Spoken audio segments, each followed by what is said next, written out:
जय सिया राम, जय सीताराम, जय हिंद, जय भारत। आज मैं आप लोगों को प्रश्नावली 12.2 का क्वेश्चन नंबर 6, ऊंचाई 220 सेंटीमीटर और आधार व्यास 24 वाले एक बेलन जिस पर ऊंचाई 60 सेंटीमीटर और त्रिज्या 8 सेंटीमीटर वाला एक अन्य बेलन आरोपित है। आरोपित मतलब रखा हुआ है। लोहे का एक स्तंभ बना, इस स्तंभ का द्रव्यमान ज्ञात कीजिए, जबकि दिया है कि 1 सेंटीमीटर क्यूब लोहे का द्रव्यमान लगभग 8 ग्राम होता है। ये 1 सेंटीमीटर है, ठीक है। अब इंग्लिश मीडियम वाले देखेंगे कि a solid iron pole consists of the cylinder of height to 20 centimeter and base diameter 24 centimeter, which is surmounted by another cylinder. Surmounted मतलब आरोपित है। Another cylinder of height 60 centimeter and radius 8 centimeter. Find the mass of the pole given that 1 centimeter cube of iron has approximately 8 gram mass. इसमें use जो है पाई का मान 3.14 लेना है। पहले क्वेश्चन को ढंग से समझो। एक की ऊंचाई 220 सेंटीमीटर है, आधार 24 है, ठीक। और दूसरे बेलन को बोल रहा है 60 सेंटीमीटर, त्रिज्या 8 है। मतलब अगर इसको दूसरे शब्दों में माना जाए तो दो बेलन है, एक बड़ा बेलन हुआ, एक छोटा बेलन हुआ। ऐसा मान सकते हैं कि नहीं, इसके माप के आधार पर। अब तो डायग्राम हम जो बनाएंगे,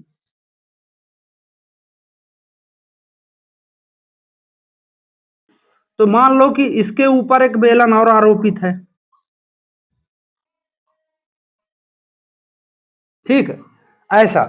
अब इस बेलन की जो बड़ा वाला बेलन है, इसकी ऊंचाई 220 सेंटीमीटर है और इसका जो व्यास है कि त्रिज्या है, व्यास 24 सेंटीमीटर दिया है, और इसकी हाइट 60 सेंटीमीटर है और इसकी त्रिज्या जो है, त्रिज्या दिया है 8 सेंटीमीटर, ठीक है। अब इस पर ध्यान देना कि हाँ व्यास है, मैं सोचा कहीं यहाँ गलत तो नहीं लिख दिया। तो त्रिज्या 8 सेंटीमीटर, इस तरह का बेलन है। अब कहता है ये से एक लोहे का बना एक स्तंभ है, इस तरह का लोहा है, मतलब बेलनाकार लोहा, जैसे गोल गोल नहीं होता, देखे होंगे आप लोग, तो उस तरह का लोहा है, गोलाकार लोहा है ना।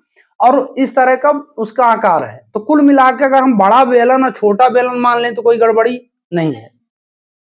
अब यहां लिखते हैं कि बड़े बेलन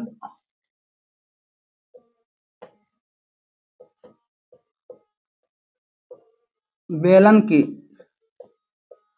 ऊंचाई बराबर 220 सेंटीमीटर, ठीक। फिर इसके बाद व्यास बराबर 24 सेंटीमीटर। मतलब इंग्लिश मीडियम वाले में बोल देता हूं तो हाइट ऑफ सिलेंडर, यहां बिग सिलेंडर लिख के रुक जाओ। अब इसकी त्रिज्या निकाल लो तो 24/2 काट देते हैं 12 सेंटीमीटर। तो इसका मतलब इसको आप बिग सिलेंडर लिख के यहां लिख लेना कि हाइट इक्वल टू 20 सेंटीमीटर और रेडियस इसका लिख देना सीधे। तो इसको R1 मान लो, इसको S1 मान लो, क्योंकि दोनों की हाइट है ना। तो एक को S1 एक को R1, तो ये 12 सेंटीमीटर हो गया। अब छोटे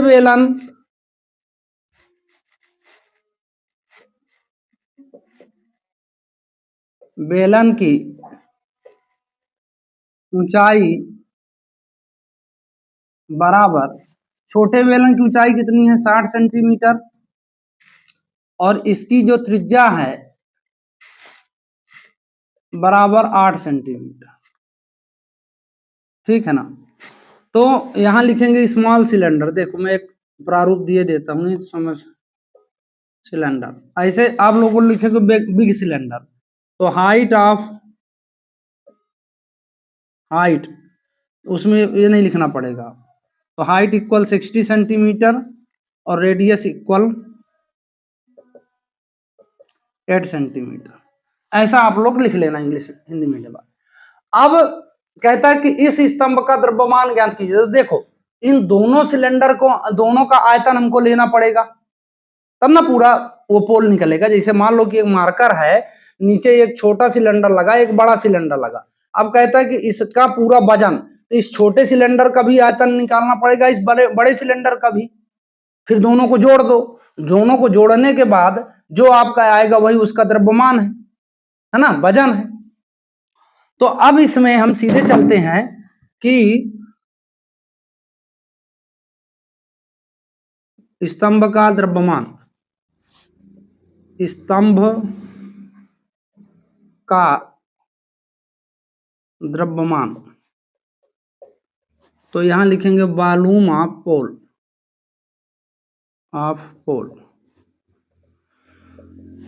अब दोनों सिलेंडर हैं, है ना, तो इसमें लिख सकते हैं कि दोनों सिलेंडर का द्रव्यमान, दोनों बेलन का कुल द्रव्यमान, कुल मतलब जोड़ हो जाएगा, कुल मतलब जोड़ हो जाएगा, कुल द्रव्यमान। अब कुल द्रव्यमान में मतलब आपको छोटे, देखो तो अब इसको एक काम और करना, इसको R2 मान लेते हैं, ऊंचाई, सॉरी H2, इसको R2, तब आपके समझ में आएगा। छोटे वाले को R2 H2, बड़े वाले को H1 R1, ठीक है। अब इसमें देखो तो पाई R1 का स्क्वायर, पाई R स्क्वायर H होता है ना, तो H हो गया, plus pi R square H लिख दो, यहां भी 2 लिख दो, यहां भी 2 लिख दो, तो आपको पूरा समझ में आएगा। अब देखो दोनों में कॉमन क्या है कि पाई R, सॉरी R कॉमन नहीं बनेगा क्योंकि इसकी त्रिज्या अलग है, इसकी त्रिज्या अलग है, तो पाई बस कॉमन है, पाई बस कॉमन ले लेते हैं, तो R1 का स्क्वायर प्लस वो H1, तो R2 का square plus H2, sorry into H2। समझ में आई? कॉमन तब होता है जब इसकी भी 8 है तो इसकी भी 8 होती है, यहाँ 12 लिखा है तो R तो कॉमन है नहीं, ये समझ के कॉमन लिखना है। पाई का मान 3.14 आपके क्वेश्चन में दिया है।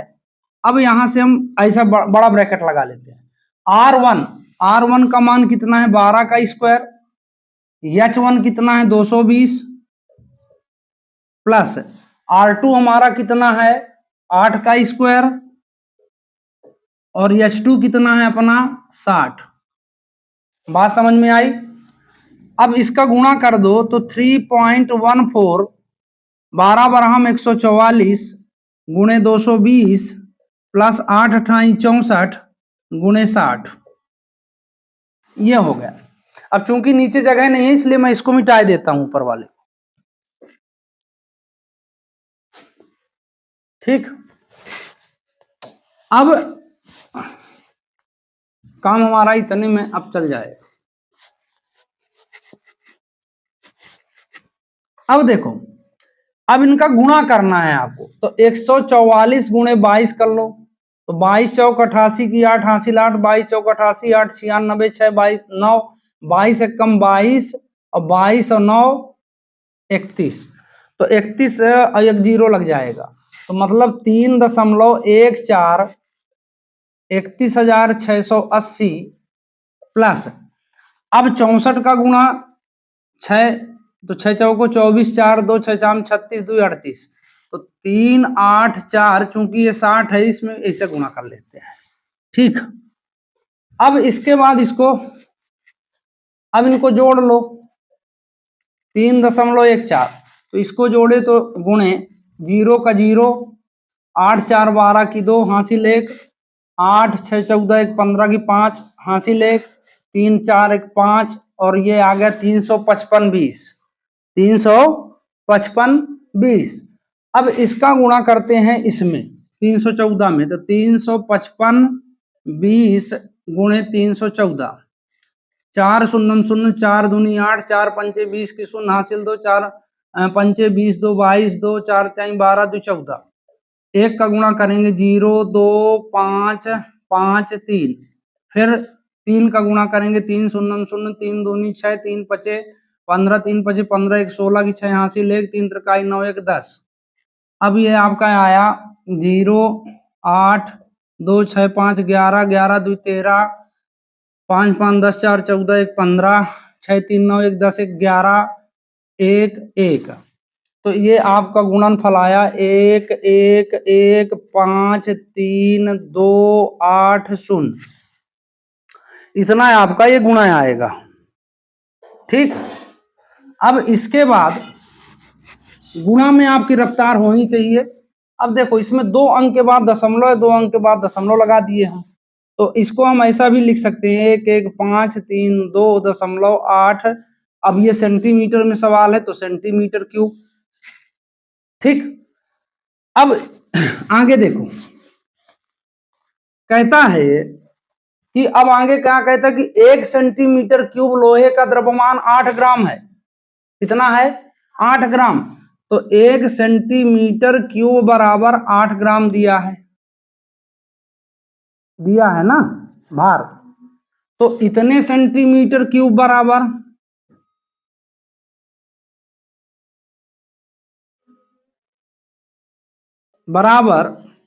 1 1 1 5 3 2.8। अब देखो 8 ग्राम है ना, तो गुणे 8 ग्राम कर दो। ठीक, अब 8 ग्राम का गुणा जब हम करेंगे इसमें, तो 8 का गुणा करते हैं तो 8 28 64 की 4 हासिल 6 8 2 16 16 6 22 की 2 2 8 3 24 24 2 26 2 8 5 40 2 42 4 8 1 कम 8 4 12 की 2 हासिल 1 8 1 कम 8 1 9 और 9 और 8 1 कम 8। ठीक है, एक अंक के बाद दशमलव है, दशमलव लगा दिए, इतने ग्राम हो गया। क्या हो गया? ग्राम।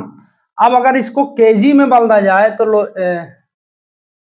ठीक है, तो अगर इतना में आंसर आएगा। अगर मान लो केजी में लिया होगा तो ये हम लिख सकते हैं कि 1000 ग्राम बराबर 1 केजी होता है कि नहीं होता।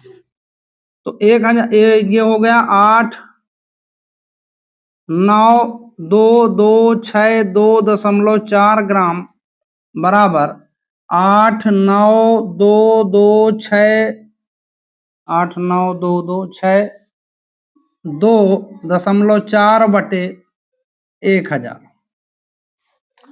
अब देखो भाग में मैं फिर बता रहा हूं कि हमेशा याद रखना कि 1000 की तरफ पॉइंट भगेगा। 1000 मतलब इकाई दहाई सैकड़ा हजार, हजार इधर आएगा।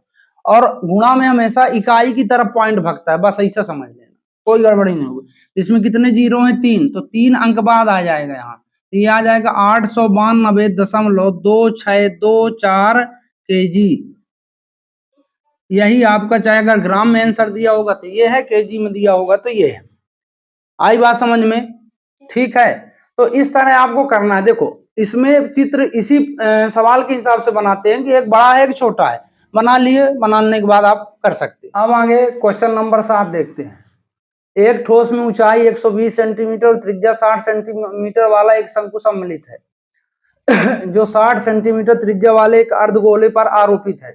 मतलब एक अर्धगोला बना है जिस पर ये शंकु आरोपित है, मतलब रखा हुआ है।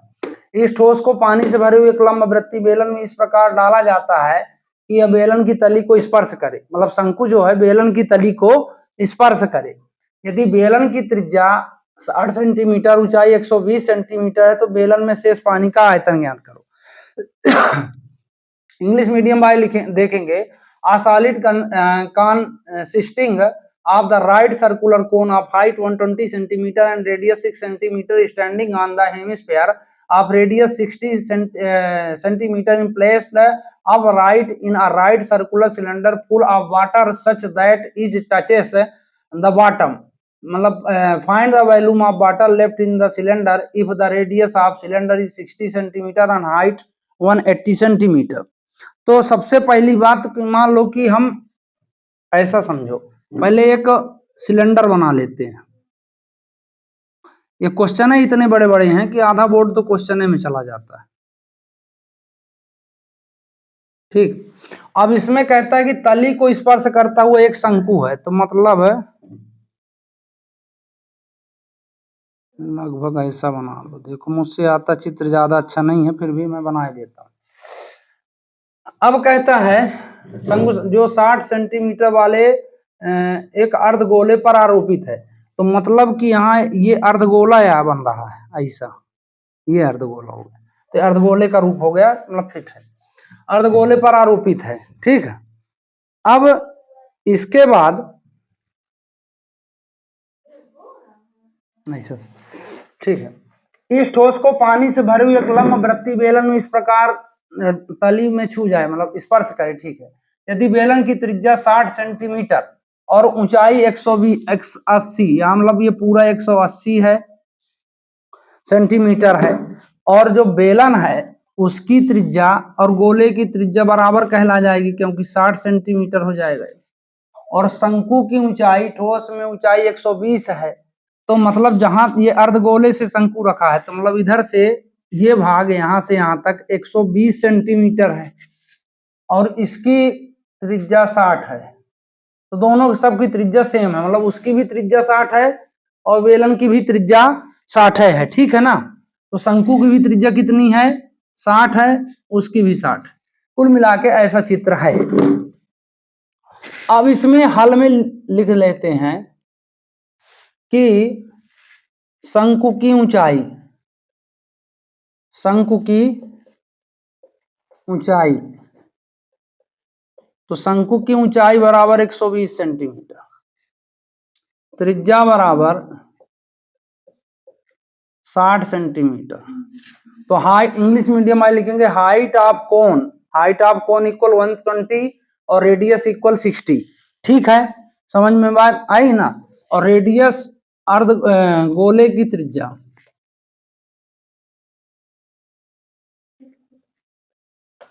अर्धगोले की त्रिज्या तो वो भी 60 सेंटीमीटर, रेडियस ऑफ हेमिस्फेयर। ठीक, इतना हमने लिख लिया।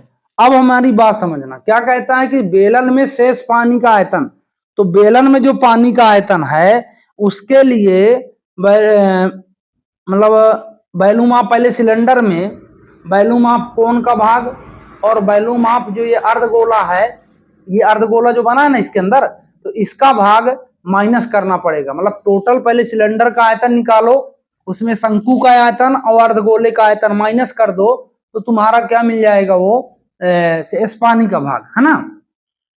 तो इसमें लिखेंगे शेष पानी का आयतन वॉल्यूम ऑफ लेफ्ट वाटर है, लेफ्ट, क्योंकि इसमें रिमेन भी लग जाता है, तो left water, volume of left water बराबर, इसका सूत्र होगा कि बेलन का आयतन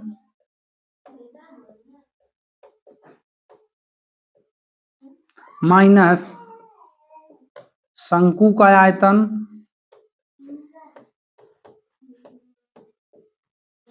माइनस अर्धगोले का आयतन,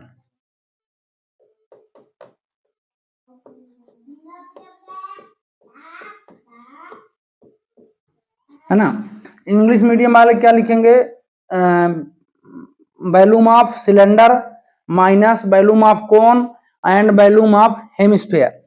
ठीक, तो बेलन का आयतन क्या होता है, इसलिए ऐसा समझा देता हूं क्योंकि क्वेश्चन बड़े बोर्ड में आते नहीं है ना, तो बाकी इंग्लिश मीडियम वालों के शब्द तो मैं बता देता हूं, आप लिख सकते हो इतना। तो बेलन का आयतन क्या हुआ, पाई आर स्क्वायर, शंकु का आयतन कितना होता है, 1/3 पाई आर स्क्वायर एच, अर्धगोले का आयतन 2/3 pi r cube, pi r cube. ठीक है, अब देखो चूंकि त्रिज्या दोनों की सेम है, त्रिज्या दोनों की सेम है, गोले की भी त्रिज्या, बेलन की भी त्रिज्या और शंकु की भी त्रिज्या सब बराबर है, इसलिए हम पाई आर स्क्वायर कॉमन ले सकते हैं। ठीक, बात समझ में आ रही ना, यहां भी 60 है, यहां भी 60 है, और जो वो उसके ऊपर रखा है तो उसका भी 60 है होगा, तो पाई आर स्क्वायर निकल गया, तो इसमें एच बचा 1/3 एच बचा 2/3 आर निकला तो 2 एक आर बचा। पाई का मान 22/7, आर 60 गुणे 60। यच जो है देखो बेलन का यच, तो बेलन की हाइट कितनी है? बेलन की हाइट 180 सेंटीमीटर, 1/3। अब शंकु की ऊंचाई 120 है, माइनस, सॉरी यहाँ माइनस, और 2/3 ये अर्धगोले की ऊंचाई। तो अर्धगोले की जो त्रिज्या है वही उसकी क्या हो जाती है? ऊंचाई हो जाती है। बात समझ में आई क्या? इतना है ना। जो गोले की ऊंचाई होती है वही उसकी क्या होती है? त्रिज्या होती है।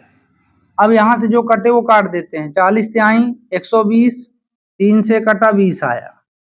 अब इसमें गुणा कर लो तो 6 शाम 36 और 36 गुणे 22, तो 22 छक्का 132, 13, 22 तिहाई 66 और 66 3 69, ये आ गया 792। अब ये आया आपका 792, नहीं यहाँ नहीं लिखते, यहाँ लिख देता हूँ, कहीं ना दिखाई दे। 792 क्योंकि यहाँ 1 0 से 00 हो गया, अपॉन 7। अब 180 माइनस 40, फिर माइनस 20 दूनी 40, तो 79200 अपॉन 7, ये हो गया आपका 180 माइनस 40, 40 80 हो गया। अब इतना अगर समझ में आ गया हो तो इतना मैं मिटाई देता हूँ, इसमें ऊंचाई तो लिखी है ना, तो यहाँ सवाल लगाते बन जाए। अब बात समझना आ गया। तो कहता है कि अब उसमें 79200/7, 180 में 80 घटा दिए 100 आ गया। मतलब इसका गुणा किए तो 792 मतलब 420/7। ठीक, इतनी बात समझ में आई क्या? अब इसको काट दें, क्या करें? काट देते हैं। तो 7 एकम 7, तो 7 एकम 7, 7 एकम 7, यहाँ 2 बचा 22 हुआ, 7 त्रिक 21, 1 बचा 10 हुआ, 7 एकम 7, 3 बचा 30 हुआ, 7 चौक 28, यहाँ से गिनते जाना, 28, 2 बचा 20 हुआ, 7 दूनी 14, 6 बचा 7, 7 अठे 56 और 4 बचा 40 हुआ, 7 पना 35 हो गया। ऐसे 5 तक हम ले सकते हैं, है ना। 7 पना 35, 5 बचा 7 7 49, ऐसे 2 अंक तक ले। अब ये समझ में आ गया ना कि ऐसा लगा लेना है। अब इसको मिटा दूं तो आगे चलते हैं। देखो अब इसके बाद जब इतना आया आप लिख लिए, ये 428.57 सेंटीमीटर क्यूब। अब जब ये हो गया, अब चूंकि देखो आयतन अगर मीटर क्यूब में लिखा जाए इसी का, तो हम जानते हैं कि 100 सेंटीमीटर बराबर होता है 1 मीटर। ठीक, 100 सेंटीमीटर बराबर 1 मीटर। तो अगर इतने 1428.57 सेंटीमीटर क्यूब बराबर, अब देखो तो सेंटीमीटर क्यूब है तो मीटर क्यूब में ले जाना है, तो 1 मीटर क्यूब बराबर अगर कहा जाए, देखो यहां समझना, 1 मीटर क्यूब बराबर कितना हो जाएगा? 1 मीटर बराबर 100 सेंटीमीटर, और 100 सेंटीमीटर ये मतलब क्यूब सेंटीमीटर, ऐसा है ना। तो मतलब 1 मीटर क्यूब बराबर आपका आ जाएगा 6 0, 3 दूनी 6। बस समझ में आई बात? इसको ऐसा कर लेना है, बस इसमें कुछ करना नहीं है। तो अगर तुम पैमाना याद कर लो कि 1 मीटर क्यूब बराबर इतने सेंटीमीटर, है ना, इतने सेंटीमीटर क्यूब बराबर, सॉरी 1 मीटर क्यूब बराबर इतने, हाँ ठीक है, इतने सेंटीमीटर होते हैं। अब इसको मीटर में अगर इसको यहाँ कन्वर्ट करना है तो इसका एक इतने का भाग कर दो, तो ये हो जाएगा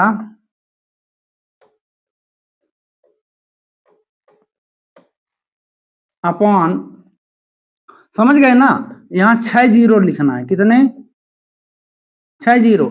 तो समझ में आई कि नहीं आई बात कि भाई 100 सेंटीमीटर बराबर 1 मीटर। तो जब क्यूब में करेंगे तो ये भी क्यूब में जाएगा, जब मीटर क्यूब में अगर सेंटीमीटर को मीटर क्यूब में बदलना है आयतन में, तो हम इसका भी क्यूब करेंगे। तो क्यूब मतलब 3, तो 3 दूनी 6, और भाग में पॉइंट हमेशा 1000 की तरफ आता है, तो 6 अंक यहां से गिन लो, 1 2 3 4 5 6, तो मतलब 1.1314857 इतना लिखने की जरूरत नहीं है। पॉइंट के बाद आप 2 अंक, अधिकतम से अधिकतम 3 अंक का इस्तेमाल करो, है ना। तो अगर इसको लिखना चाहें हम तो 1.31 मीटर क्यूब लिख दें, हमारा आंसर सही है। ठीक है ना, समझ में आई बात। तो बाकी कुछ नहीं है, इसको इस तरह आप लोग लगा सकते हैं। ठीक, तो इसी आशा के साथ कि आप इस चैनल को ज्यादा से ज्यादा लाइक, ज्यादा से ज्यादा सब्सक्राइब, ज्यादा से ज्यादा शेयर करेंगे। जय हिंद, जय भारत।